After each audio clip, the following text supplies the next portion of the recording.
ನಮಸ್ತೆ. ನನ್ನ ಹೆಸರು ಯೋಗಾರಾಮ. ಕಳೆದ 38 ವರ್ಷಗಳಿಂದ ಯೋಗ ಚಿಕಿತ್ಸೆಯನ್ನು ಎಲ್ಲರಿಗೂ ಕೊಡ್ತಾ ಬರ್ತಾ ಇದ್ದೀನಿ. ನನ್ನ ವಿದ್ಯಾರ್ಥಿಗಳು ರಾಜ್ಯ, ದೇಶ, ವಿದೇಶಗಳಲ್ಲಿ ನೆಲೆಸಿದ್ದಾರೆ. ಈಗ ಕುರ್ಚಿ ಮೇಲೆ ಕೂತ್ಕೊಂಡು ಮಾಡ್ತಕ್ಕಂಥ ಆಸನಗಳನ್ನ ನಿಮ್ಮ ಮುಂದೆ ಪ್ರದರ್ಶಿಸುತ್ತಿದ್ದೇನೆ. ಮೊದಲಿಗೆ ಮಂಡಿ ನೋವು ನಿವಾರಣೆಗಾಗಿ ಪಟ್ಟಿ ಹಾಕ್ಕೊಂಡು ಮಾಡೋ ಕ್ರಮವನ್ನು ತೋರಿಸ್ತಾ ಇದ್ದೇನೆ. ನೋಡಿ, ಇದು ಮರಳು ತುಂಬಿರ್ತಕ್ಕಂಥ ಬ್ಯಾಗ್, ಸ್ಯಾಂಡ್ ಬ್ಯಾಗ್ ಅಂತ ಹೇಳ್ತೀವಿ. ಇದನ್ನು ಕಾಲಿಗೆ ನೋಡಿ ಈ ರೀತಿ ಧರಿಸ್ಕೊಳ್ಬೇಕು. ಇಲ್ಲಿ ರ್ಯಾಪರ್ ಇದೆ, ಈಗ ಹಾಕ್ಕೊಂಡು ಇದನ್ನು ಫುಲ್ಲು ಟೈಟ್ಗೆ ಎಳಿಬೇಕು. ಕಾಣ್ತಿದ್ಯಾ? ಹಾಂ, ನೋಡಿ ಇದ್ರೊಳಗೆ ಸೇರಿಸಿ ಹೀಗೆ ಹಾಕಿ ಕ್ಲೀನಾಗಿ ಟೈಟ್ ಎಷ್ಟು ಟೈಟ್ ಆಗ್ತೀವೋ ಅಷ್ಟು ಒಳ್ಳೆಯದು. ಹಾಂ, ನೋಡಿ, 2 ಕಾಲಿಗೆ ನಿಮ್ಮ ಮುಂದೆ ತೋರಿಸ್ತಾ ಇದ್ದೀನಿ, ಧರಿಸಿದ್ದೀನಿ.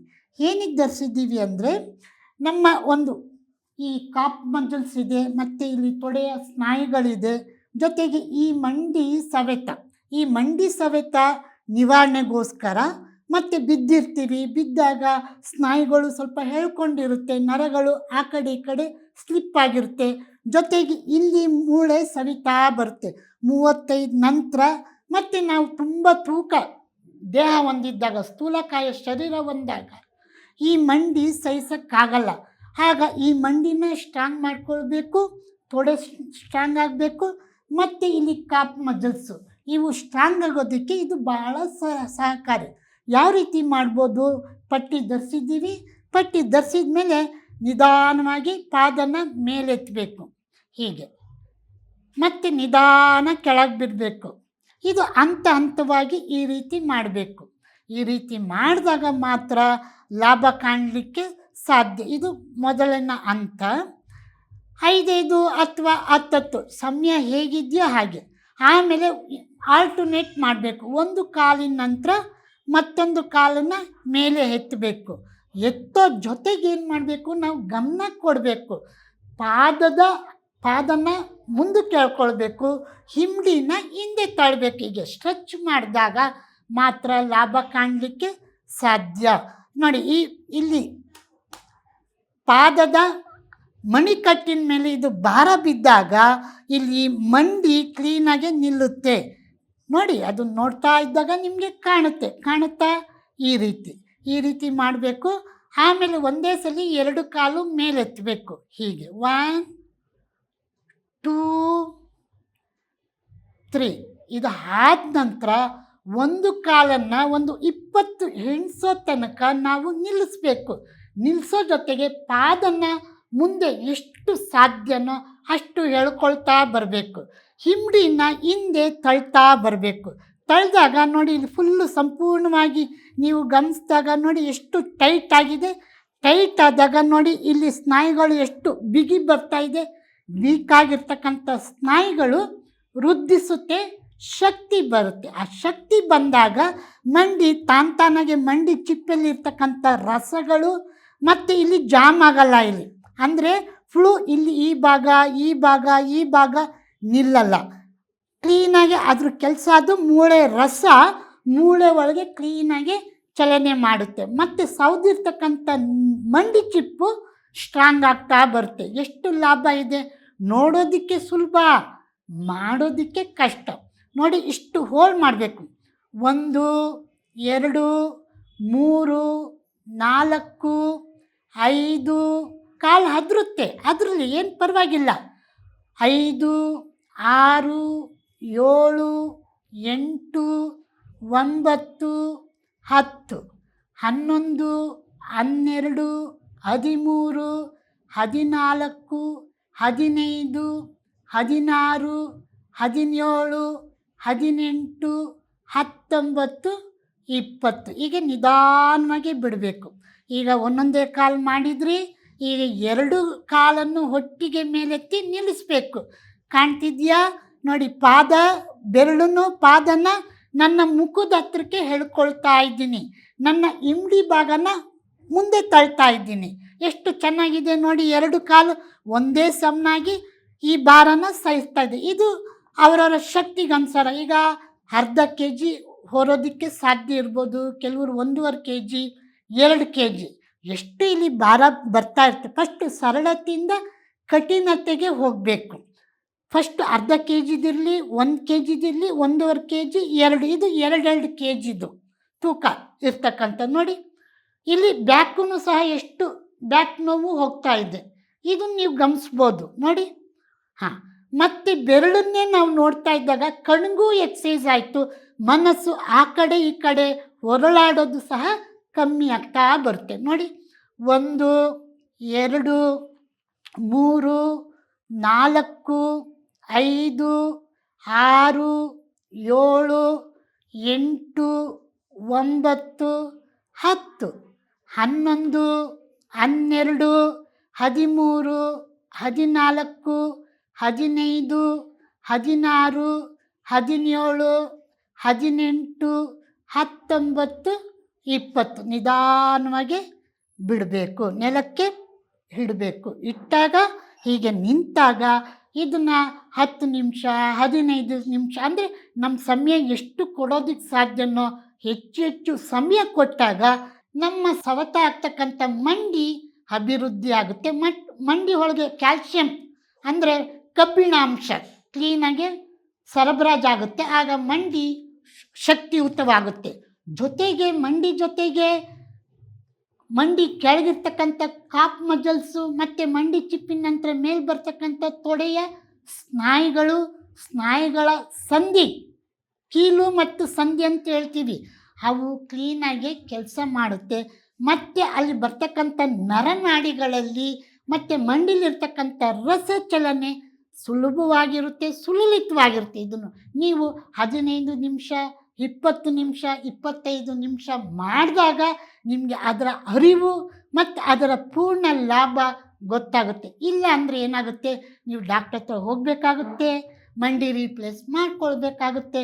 ದುಡ್ಡಿರೋರು ನಡೆಯುತ್ತೆ, ದುಡ್ಡು ಇಲ್ದಿದ್ದವ್ರು ಏನು ಮಾಡಬೇಕು, ಇದನ್ನು ಮಾಡಬೇಕು.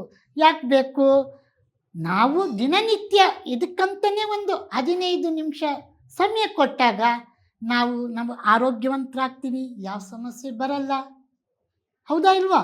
ಹಾಂ, ನೋಡಿ ಇನ್ನೊಂದು, ಈಗ ಕೂತಿ ಮಂಡಿ ಮಾಡಿಕೊಂಡು ಹಾಗೆ ಈಗ ನಡೆಯೋಕ್ಕಾಗಲ್ಲ, ಅನಾರೋಗ್ಯದಿಂದ ಬಳಲ್ತಾ ಇದ್ದೀವಿ, ಇಲ್ಲ ಸೊಂಟ ನೋವು ಇರ್ಬೋದು, ಇಲ್ಲ ಕಾಲು ನೋವು ಇರ್ಬೋದು, ಮತ್ತು ಶುಗರ್ ಇರ್ಬೋದು, ಜೊತೆಗೆ ಹಾರ್ಟ್ ಸಮಸ್ಯೆ ಇರ್ಬೋದು, ಉಸಿರಾಡೋದಕ್ಕೆ ಬಹಳ ಕಷ್ಟ ಆಗ್ಬೋದು. ಆದ್ದರಿಂದ ಚೇರಲ್ಲೇ ಕೂತ್ಕೊಂಡು ನಾವು ಕೆಲವು ಸರಳವಾಗಿ ಮಾಡ್ತಕ್ಕಂಥ ವ್ಯಾಯಾಮಗಳನ್ನು ದಿನನಿತ್ಯ ಪ್ರಾಕ್ಟೀಸ್ ಮಾಡೋಣ ಬನ್ನಿ. ನಿಧಾನವಾಗಿ ಬಲಗೈನ ನಿಧಾನವಾಗಿ ಮೇಲೆತ್ತಬೇಕು. ಉಸಿರು ತಗೊಂಡ್ರೆ ಇನ್ನೂ ತುಂಬ ಒಳ್ಳೆಯದು. ನಿಧಾನವಾಗಿ ಮಾಡಿ ಸ್ವಲ್ಪ ಹೊತ್ತು ನಿಲ್ಲಿಸಬೇಕು. ಒಂದು 5 ಅಥವಾ 10 ನಮ್ಮ ಸಮಯಕ್ಕೆ ತಕ್ಕ ಹಾಗೆ. ಆಮೇಲೆ ನಿಧಾನವಾಗಿ ಎಷ್ಟು ನಿಧಾನವಾಗಿ ಬಿಡ್ತೀವಿ ಅನ್ನೋದನ್ನ ನಾವು ನಮ್ಮ ಮನಸ್ಸು ನಮ್ಮ ಕೈ ಮೇಲೆ ಕೇಂದ್ರೀಕರಿಸಿದಾಗ ರಕ್ತದ ಚಲನೆಯ ಹರಿವು ನಮಗಾಗುತ್ತೆ. ಅದೇ ರೀತಿ ನಿಧಾನವಾಗಿ ಎಡಗೈನ ಲೂಸ್ ಬಿಡ್ತಾ ನಿಧಾನವಾಗಿ ಮೇಲಕ್ಕೆ ಎತ್ತುತ್ತಾ ಬರಬೇಕು.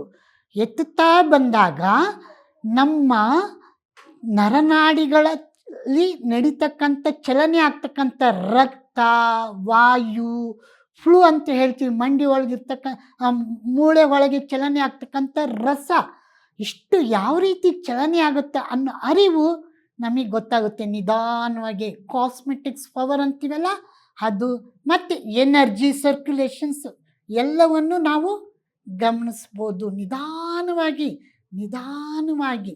ಈ ರೀತಿ ದಿನಕ್ಕೆ 2-3 ಬಾರಿ ಕೂತಲ್ಲೇ ಮಾಡಿದಾಗ ದೇಹ ಹಗುರಾಗುತ್ತೆ. ಅದೇ ರೀತಿ ನಮ್ಮ ಸಮಸ್ಯೆಗಳು ಬರ್ತಕ್ಕಂಥ ಈಗಿರ್ತಕ್ಕಂಥ ಸಮಸ್ಯೆಗಳ ಜೊತೆಗೆ ಮುಂದೆ ಬರ್ತಕ್ಕಂಥ ನಮ್ಮ ಆರೋಗ್ಯ ಸಮಸ್ಯೆಗಳನ್ನು ನಾವು ನಮ್ಮಲ್ಲೇ ನಿವಾರಿಸ್ಕೊಳ್ಬೋದು. ನಿಧಾನ ನಿಲ್ಲಿಸಿದ ನಂತರ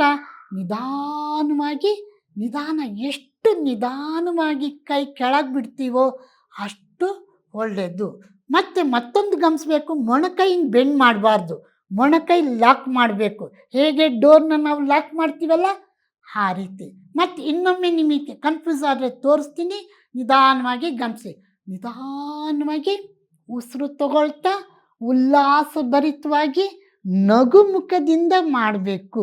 ನಗು ನಮ್ಮ ನೋವನ್ನು ಮರೆಸುತ್ತೆ ಮತ್ತು ನಮ್ಮ ಮನಸ್ಸು ಅಲ್ಲಿ ಇಲ್ಲಿ ಚಲಿಸ್ತಕ್ಕಂಥ ಮನಸ್ಸಿಗೆ ನಾವು ಕಡಿವಾಣ ಹಾಕ್ಬೋದು. ನಿಧಾನವಾಗಿ ಉಸಿರು ಬಿಡ್ತಾ ಬಿಡ್ತಾ ಬಿಡ್ತಾ ಬಿಡ್ತಾ ಬರಬೇಕು. ಇದೊಂದಾಯಿತು. ಇದರಿಂದ ಏನಪ್ಪ ಲಾಭ ಅಂದರೆ ನಮ್ಮ ದೇಹದಲ್ಲಿರ್ತಕ್ಕಂಥ ಫ್ಯಾಟನ್ನು ನಾವು ಕಡಿಮೆ ಮಾಡ್ಬೋದು. ಫ್ಯಾಟ್ ಅಂದ್ರೇನು? ಕೊಬ್ಬಿನ ಅಂಶ ಕರಗಿಸ್ಲಿಕ್ಕೆ ಸಾಧ್ಯ.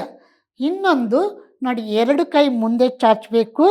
ನಿಧಾನವಾಗಿ ಉಸಿರು ತೆಗೆದುಕೊಳ್ತಾ 2 ಕೈಯನ್ನು ಅಗಲಿಸ್ತಾ ಬರಬೇಕು.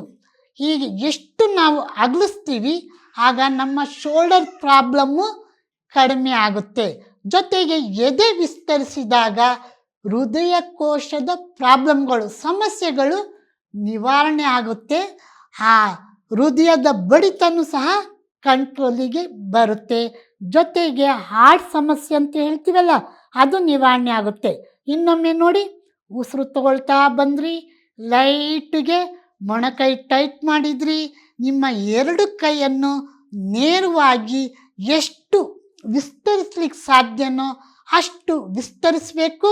ಸ್ವಲ್ಪ ಹೊತ್ತು ನಿಲ್ಲಬೇಕು. ನಿಂತಾಗ ಬೆನ್ನುರಿನೂ ಸೀದಾ ಆಗುತ್ತೆ. ಜೊತೆಗೆ ಸರ್ವಿಕಲ್ ಸ್ಪೈನೈಟಿಸ್ ಅಂದರೆ ಕುತ್ತಿಗೆ ಸಮಸ್ಯೆನೂ ನಿವಾರಣೆ ಆಗುತ್ತೆ, ಶೋಲ್ಡರ್ ಸಮಸ್ಯೆನೂ ನಿವಾರಣೆ ಆಯಿತು. ಅದೇ ರೀತಿ ನಾವು ಉಸಿರು ಬಿಡ್ತಾ ಬಿಡ್ತಾ ಬಿಡ್ತಾ ಬಿಡ್ತಾ 2 ಕೈಯನ್ನು ಒಟ್ಟಿಗೆ ಸೇರಿಸ್ತಾ ಬರಬೇಕು. ಸೇರಿಸಿದ ನಂತರ ನಿಧಾನವಾಗಿ ಕೈ ಕೆಳಗೆ ಬಿಡಬೇಕು, ಸ್ವಲ್ಪ ರೆಸ್ಟ್ ಕೊಡಬೇಕು. ಸುಲಭವಾಗಿ ಮಾಡ್ಬೋದಲ್ವಾ? ಚೇರ್ ಮೇಲೆ ಕೂತ್ಕೊಂಡು ಆರಾಮಾಗಿ ಮಾಡ್ತಕ್ಕ, ಟೆನ್ಷನ್ ಬೇಡ, ಒತ್ತಡ ಬೇಡ. ಆ ಒತ್ತಡ ರಹಿತವಾಗಿ ಉಲ್ಲಾಸಭರಿತವಾಗಿ ಸುಲಲಿತವಾಗಿ ನೀವು ಮಾಡೋದ್ರಿಂದ ನಿಮ್ಮ ಆರೋಗ್ಯ ಸಮಸ್ಯೆನೂ ದಿನದಿಂದ ದಿನಕ್ಕೆ ಕಡಿಮೆ ಆಗ್ತಾ ಬರುತ್ತೆ. ಈಗ ಇಲ್ಲಿಗೆ ನಿಲ್ಲಿಸೋಣ, ಸ್ವಲ್ಪ ವಿಶ್ರಾಂತಿ ಕೊಡೋಣ. ವಿಶ್ರಾಂತಿ ಜೊತೆಗೆ ನಿಮಗೆ ಮುಂದಿನ ಎಪಿಸೋಡಲ್ಲಿ ಹೊಸದು ವ್ಯಾಯಾಮಗಳನ್ನ ನಾನು ನಿಮ್ಮ ಮುಂದೆ ಪ್ರಸ್ತುತಪಡಿಸ್ಲಿಕ್ಕೆ ಇಷ್ಟಪಡ್ತೀನಿ. ಕಾಯ್ತಿದ್ದೀರಲ್ವಾ? ಲೇಟೆಸ್ಟ್ ಹಾಗೂ ಇಂಟ್ರೆಸ್ಟಿಂಗ್ ಸುದ್ದಿಗಳಿಗಾಗಿ ಬಾಸ್ ಟಿವಿ ಕನ್ನಡ ಚಾನೆಲ್ನ ಸಬ್ಸ್ಕ್ರೈಬ್ ಮಾಡಿ. ಹಾಗೆಯೇ ಬೆಲ್ ಐಕಾನ್ ಪ್ರೆಸ್ ಮಾಡಿ. ಇದರ ಜೊತೆಗೆ ಫೇಸ್ಬುಕ್, ಇನ್ಸ್ಟಾಗ್ರಾಮ್, ಎಕ್ಸ್ನಲ್ಲೂ ಮಿಸ್ ಮಾಡದೆ ಫಾಲೋ ಮಾಡಿ.